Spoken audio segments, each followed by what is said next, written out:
সাইয়েদনা সুলাইমান আলাইহিস সালাম ওনার যখন মরণের সময় চলে আসছে, উনি গ্লাস ফিটিং করা একটা রুমের মতো বানিয়ে ওটার মধ্যে লাঠিতে ভর দিয়ে মালাকুল মাউতরে বললেন, মালাকুল মাউত, আল্লাহ তো তোমারে পাঠিয়েছে, রূহ কবজ করবা, দাঁড়াও।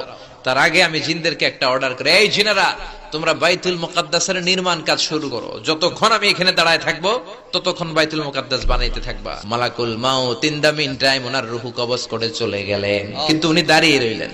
জিনেরা মনে করছে আমাদের বস এখনো দাঁড়াইয়ে আছে। বানাতে বানাতে বাইতুল মুকাদ্দাস প্রায় বানানো শেষ। In the meantime we বুকা এসে উনি যে লাঠিতে ভর করে দাঁড়িয়েছিলেন ওই লাঠির মাঝখানে খেতে খেতে খেতে খেতে লাঠিটা শেষ। লাঠিও ভেঙে পড়েছে, ওনার মরদেহ লাশও ধপাস করে পড়েছে। উনি যখন ধপাস করে পড়েছে, জিনেরা বুঝতে পেরেছে আসলে তো বেঁচে ছিল না, এতদিন মরে গেছিল। আগে যদি জানতাম কাম থুইয়া দিতাম, কাজে ফাঁকি মারতাম। তার মানে মানুষের মধ্যে শুধু ফাঁকিবাজ নাই, জিনের মধ্যেও ফাঁকিবাজ জিন আছে।